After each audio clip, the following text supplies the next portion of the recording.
Until about the year 1500, almost no human being who has ever lived knew what their own face looked like. The checkpoint will say it again. Out of the roughly 100 billion humans who have lived on this planet, the vast majority died without ever having a clear look at their own reflection.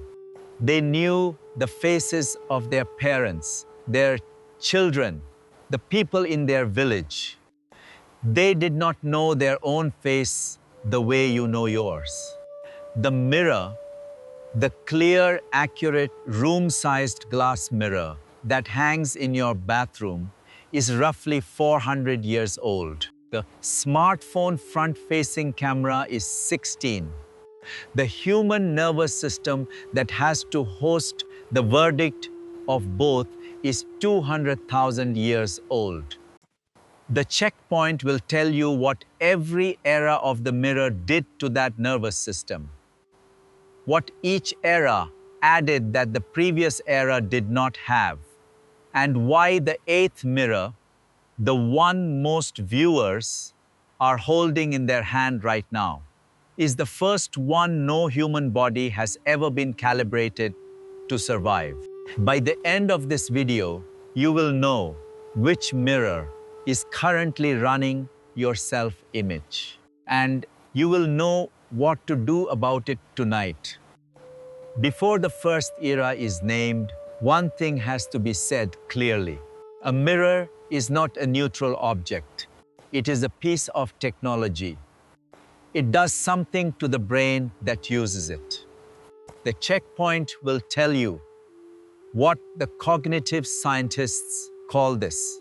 It is called self-objectification, the act of treating the self as an object that is being looked at from the outside by an evaluating eye. The mirror is the original self-objectification device. Every era that increased mirror availability also increased the rate at which the human mind began to treat itself as something being watched. There is a well-known psychological experiment by Jacques Lacan, formalized in 1949, called the mirror stage. The infant, somewhere between 6 and 18 months, looks into a mirror for the first time and recognizes the reflection as themselves. Lacan argued that this single moment splits the self in two, into the self that experiences and the self that observes itself being experienced, and that the split never fully closes for the rest of the life. The checkpoint will tell you why this matters for the rest of the video. Every mirror upgrade in history has reopened that split. On a population scale, in a body that was originally designed never to have to live inside it. 8 upgrades, 8 reopenings. The body keeps absorbing them. By the 8th one, the split has stopped closing at all.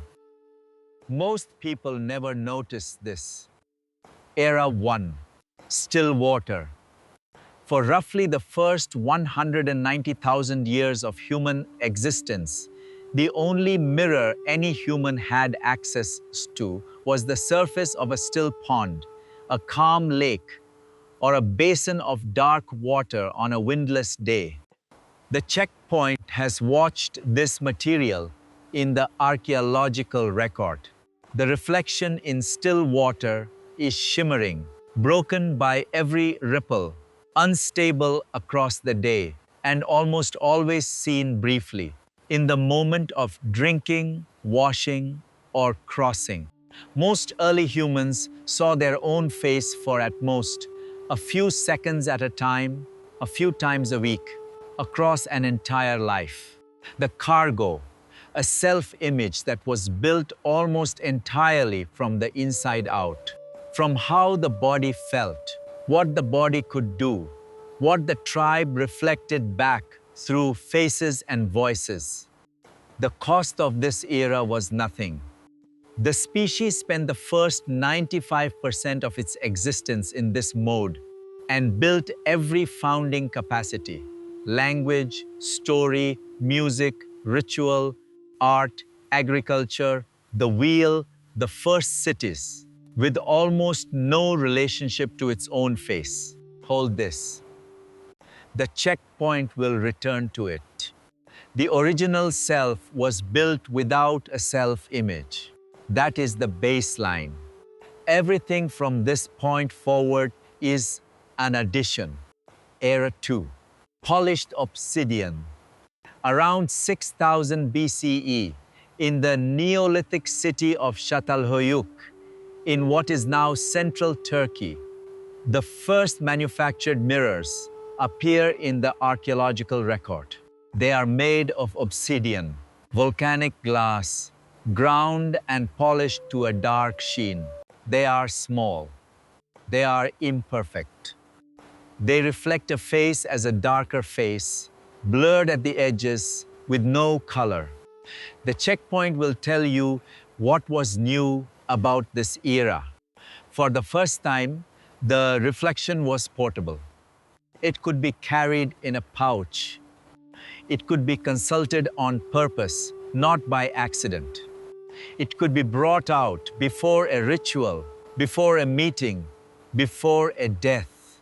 The earliest obsidian mirrors are found almost exclusively in graves, suggesting that they were used in religious or ritual contexts to see the face as it was being prepared for the gods or for the dead.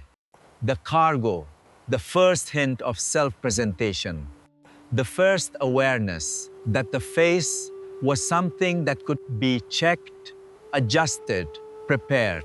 The cost of this era was small. Mirrors were rare, sacred, and almost never used for what we would now call vanity.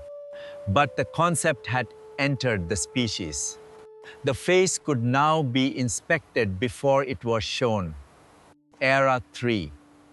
Bronze, copper, and polished metal mirrors.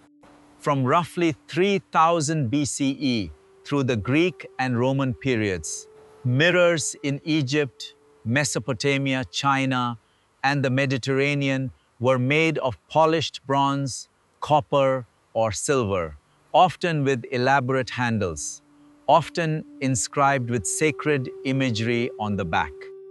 The checkpoint has handled the imagery of these mirrors in museum collections. They are beautiful. They are also, by modern standards, terrible. A bronze mirror at its best returns a yellowish, slightly distorted reflection, bright enough to confirm the general shape of the face, blurry enough that subtle features are lost. They were owned almost exclusively by the priestly and aristocratic classes. A farming family in Han China, in Pharaonic Egypt, in the Roman provinces, almost certainly never owned one. The cargo, the first-class division in self-image. The rich knew what they looked like. The poor did not. The checkpoint will tell you what this did to the cultures that built these mirrors. Vanity, in the moral sense, became a recurring theme in religious and philosophical literature only after this era. The Greeks warned about it through the myth of Narcissus, the boy who fell in love with his own reflection in a pool, written down in the 1st century by Ovid, but echoing a much older oral warning that the species had been giving itself for thousands of years. The cost of this era was the birth of vanity as a moral category, which only became possible once self-image had become possible. Era 4. The polished silver hand mirror of the late Roman period. By the 1st and 2nd centuries CE, Roman silversmiths had developed silver mirrors with significantly better reflective accuracy than the Bronze era. They were still small, usually handheld, and still expensive, but they returned a recognizable true color reflection of the face. The checkpoint will tell you what was new about this era. For the first time in history, a wealthy person could check their own face quickly, on demand, in the morning, before going out into public life. The Roman writer Seneca, in his Natural Questions, complains explicitly about the new mirror culture of his time, about the hours women and men were now spending in front of these mirrors, about the cosmetics industry that had grown up around them, about the disconnect from the inner life that the mirror was producing. Seneca was writing in roughly 65 CE. He was, by the checkpoints count, the first cultural critic in history to formally diagnose the mirror as a psychological problem. The cargo, the first daily mirror habit. The morning mirror check in some form enters Western civilization here and never leaves. The cost of this era was the birth of mirror anxiety as a chronic background state, mostly among the wealthy.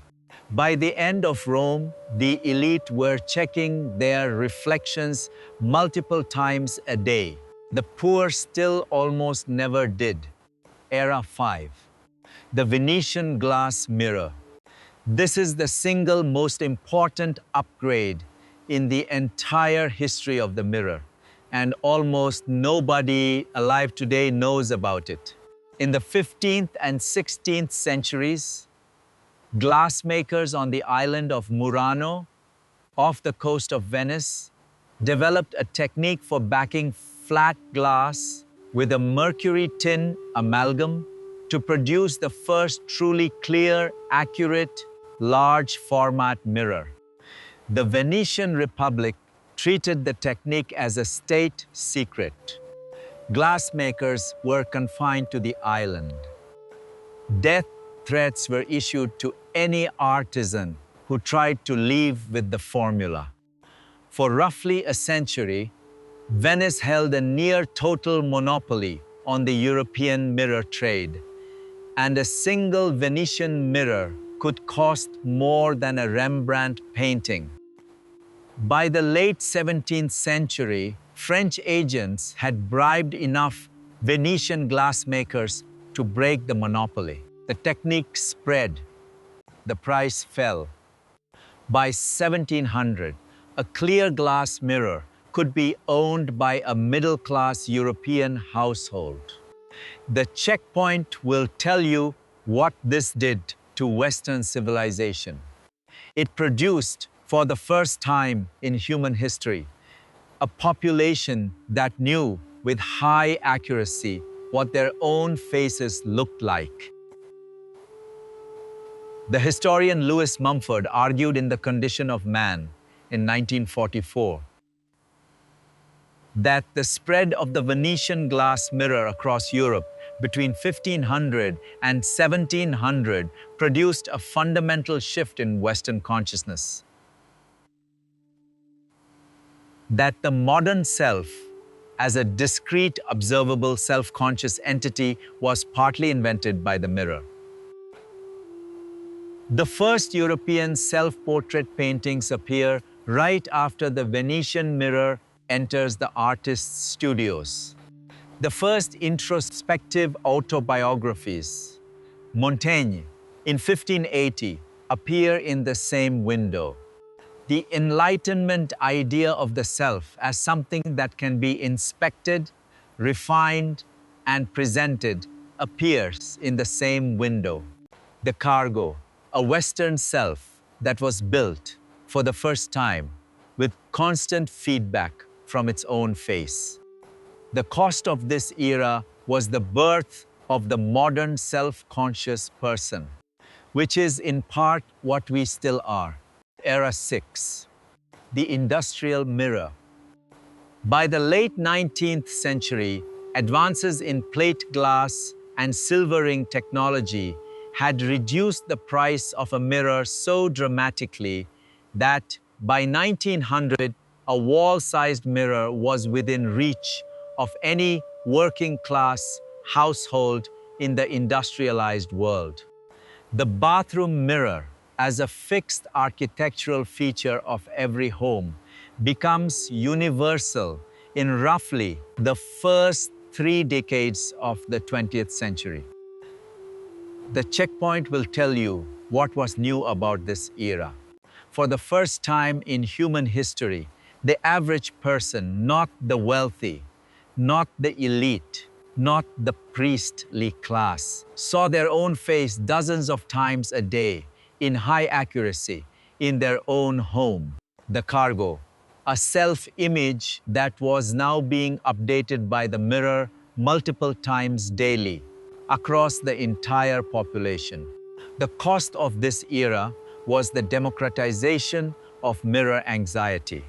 Cosmetics, hairstyles, daily grooming routines. The mass beauty industry that grew up around the universal bathroom mirror in the early 20th century was the first industry in human history built on the assumption that every adult would by default see their own face several times a day. The checkpoint will not condemn this era.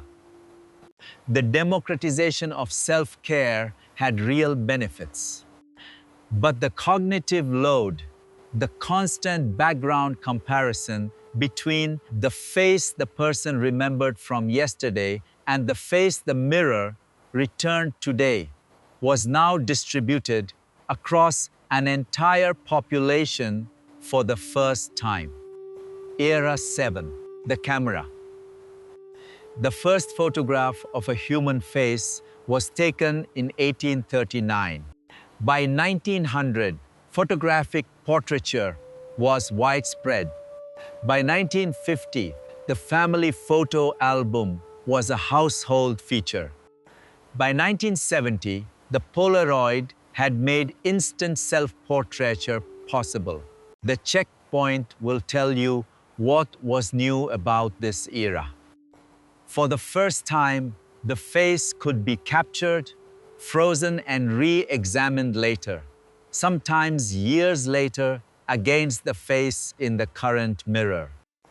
The mirror returned the present face.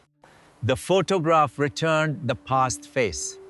The comparison between them produced something the species had never had before, a longitudinal record of decline.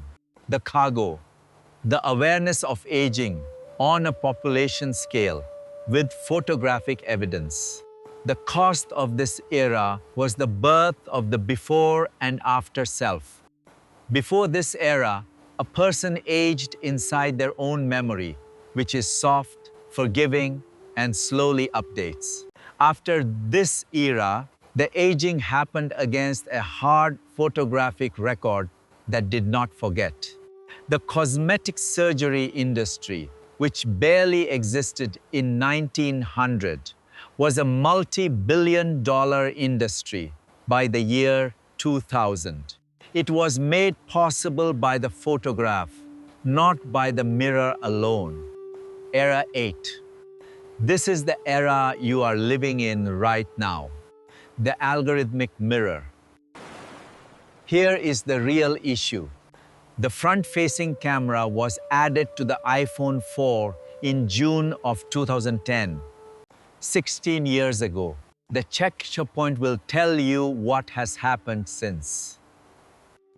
The average smartphone user in 2026 sees their own face through the front-facing camera, on video calls, in selfies, in the live preview before posting, between 50 and 200 times per week. A person in 1500 saw their own face in any mirror maybe twice a year. The ratio is staggering.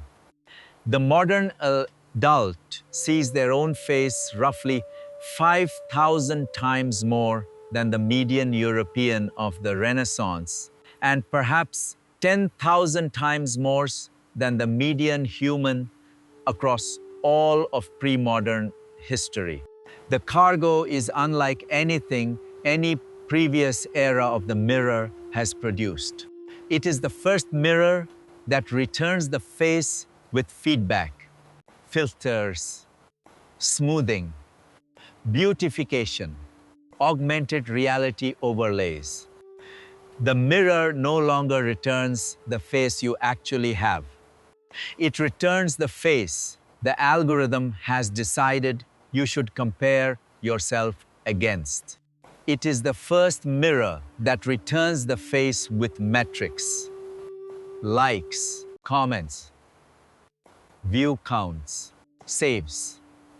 The reflection is now scored in real time by strangers. It is the first mirror that returns the face in motion. 24 frames per second.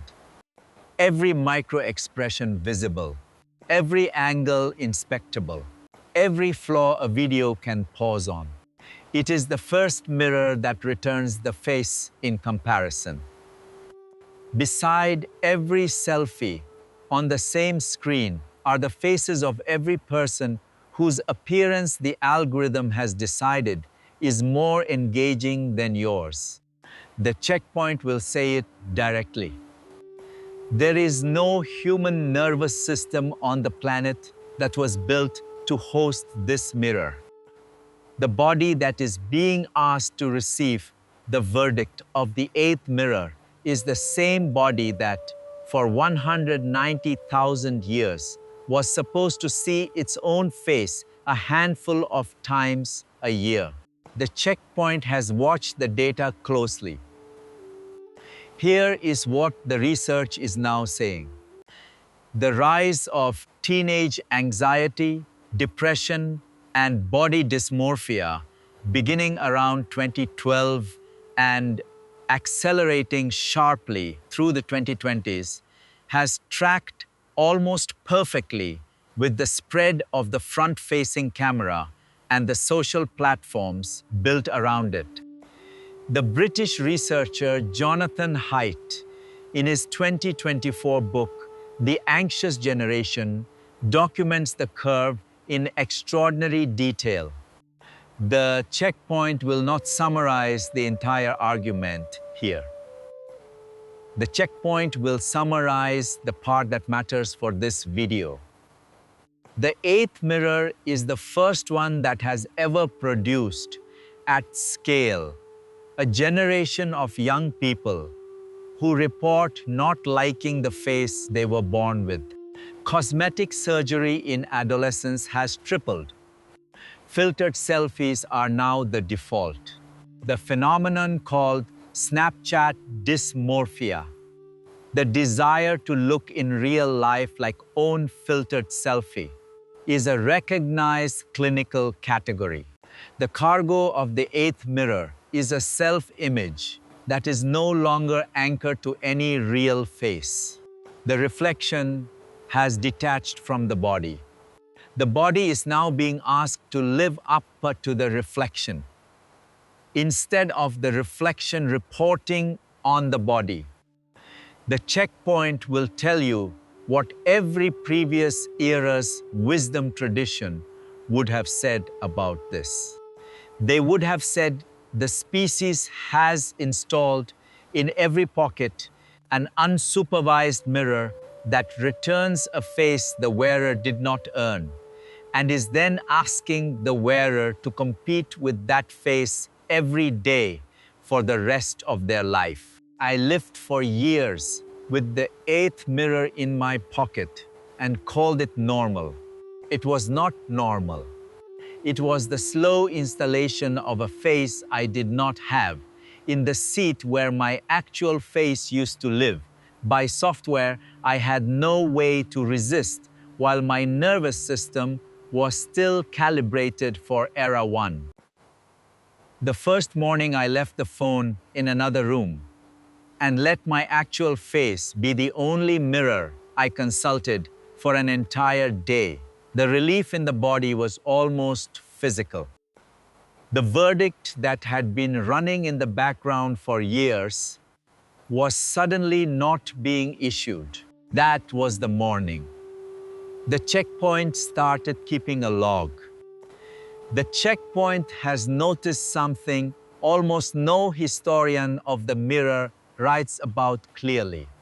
The 8 errors did not replace each other. They stacked. Error 1, still water, is still inside you. Every time you catch your reflection in a window and barely register it. Error 2, obsidian, is still inside you every time you check your face before a sacred or high-stakes event.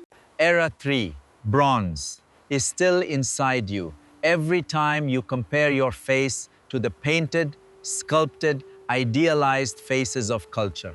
Error 4, Roman silver, is still inside you every time you check your face in the morning before going out.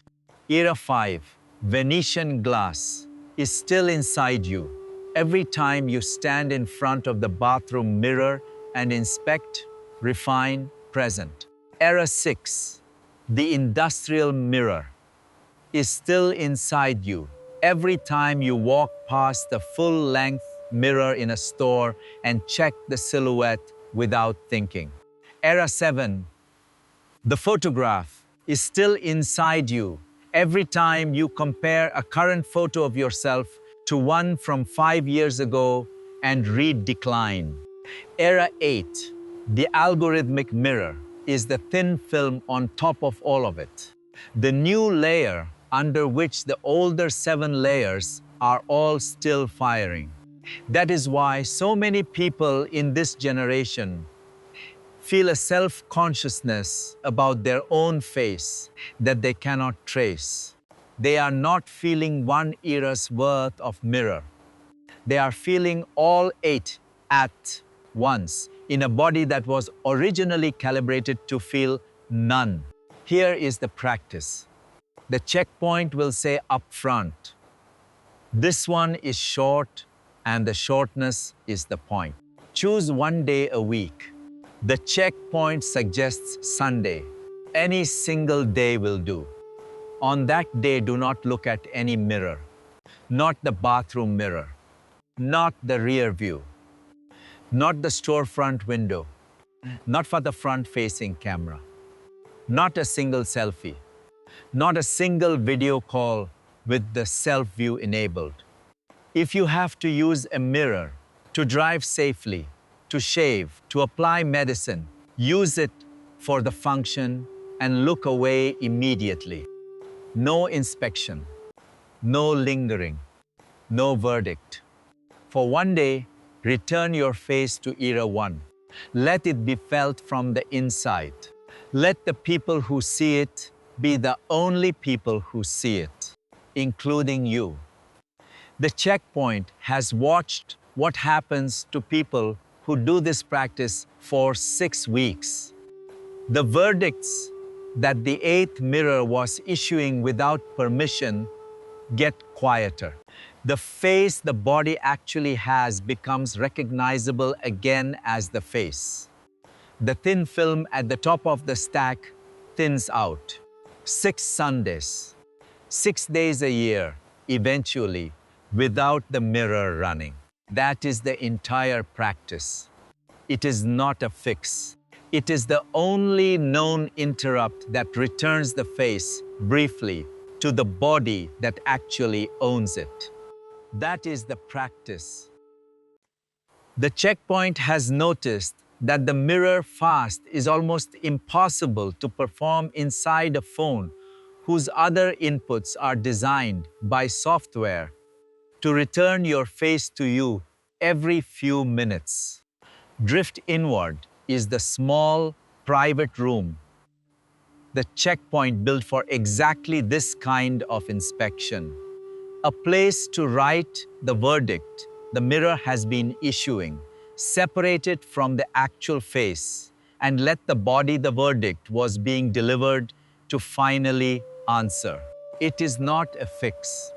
It is a single quiet page on a device whose other pages are designed to never let your face out of the frame. The ruling. The face you have is the same face the previous 100 billion humans had. A face that was almost never going to be seen. You are now seeing it 5,000 times more than anyone before you. Take it away from the algorithmic mirror 1 day a week. The body the face belongs to has been waiting 200,000 years to have it back.